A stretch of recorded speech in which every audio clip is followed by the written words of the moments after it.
স্বাগতম JK natural health YouTube চ্যানেলে। আজ আমরা জানব বেলের শরবত, ডাবের জল আর আখের রস। এই তিনটি প্রাকৃতিক পানীয় আপনার শরীরে কি অসাধারণ পরিবর্তন আনে। ভিডিওটি শেষ পর্যন্ত দেখুন, কারণ শেষে থাকছে সবচেয়ে শক্তিশালী আইডিয়া।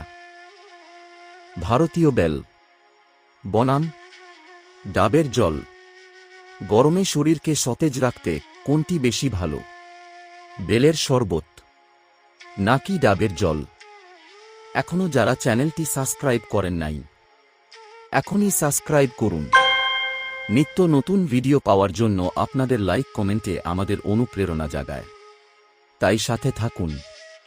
অবশ্যই ভিডিওটা শেষ পর্যন্ত দেখবেন।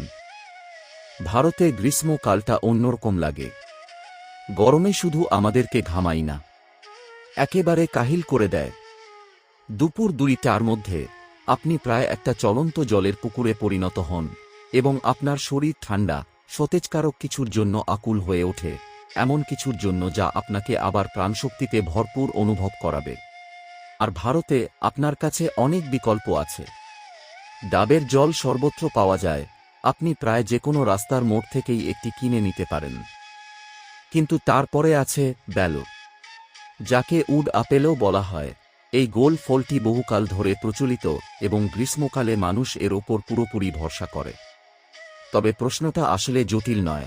যখন তাপমাত্রা 40 ডিগ্রি ছাড়িয়ে যায়, তখন শরীরকে সতেজ রাখতে কোনটি আসলে বেশি কার্যকর? ডাবের পানির ব্র্যান্ডিং অসাধারণ। এটিকে প্রকৃতির স্পোর্টস ড্রিঙ্ক হিসেবে বাজারজাত করা হয়, যা ইলেকট্রোলাইটে ভরপুর এবং শরীরকে আর্দ্র রাখার জন্য একটি নিখুঁত সমাধান। যখন আপনি একটি ডাব ভেঙে তার ভেতরের স্বচ্ছ তরলটি পান করেন, তখন আপনি পটাশিয়াম, সোডিয়াম, ম্যাগনেসিয়াম এবং ক্যালসিয়াম, মূলত সেই সমস্ত খনিজ পদার্থ পান যা ঘামের মাধ্যমে আপনার শরীর থেকে বেরিয়ে যায়। এটি দ্রুত আপনার রক্তপ্রবাহে শোষিত হয়, আর এই কারণেই যারা খেলাধুলা করে তারা এটি পান করেন। আসল কথা হল, ডাবের পানি খেতে বেশ সুস্বাদু।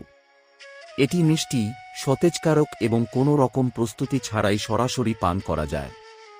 শুধু বিক্রেতার কাছ থেকে একটি ডাব নিন, স্ট্রো দিয়ে তাতে একটি ফুটো করুন, আর আপনার কাজ শেষ।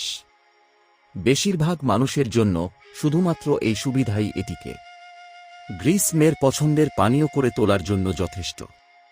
আর গরমে বাইরে থাকার পর যদি দ্রুত শরীরকে সতেজ করতে চান, তাহলে ডাবের পানি বেশ ভালো কাজ দেয়। কিন্তু মজার ব্যাপার হল, ডাবের পানিতেও চিনি থাকে। খুব বেশি পরিমাণে নয়, কিন্তু এতটাই যে আপনি শুধু বিশুদ্ধ জলীয়ভাবই পাচ্ছেন না, বরং ক্যালোরিও গ্রহণ করছেন। তাই যদি আপনি তৃষ্ণার্ত হয়ে দিনে 3-4টি ডাবের পানি পান করেন, তাহলে আপনি বেশ খানিকটা প্রাকৃতিক চিনিও গ্রহণ করছেন। কিছু মানুষের জন্য এটা ঠিক আছে।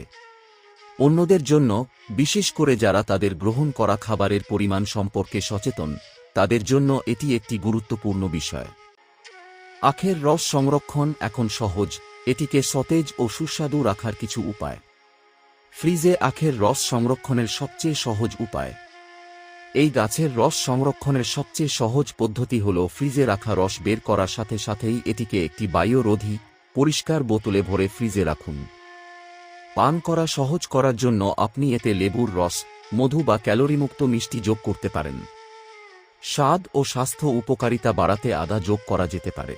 যদি আমরা শুধুমাত্র ইলেকট্রোলাইট এবং খনিজ নিয়ে কথা বলি, তাহলে কাগজে কলমে ডাবের পানি এগিয়ে।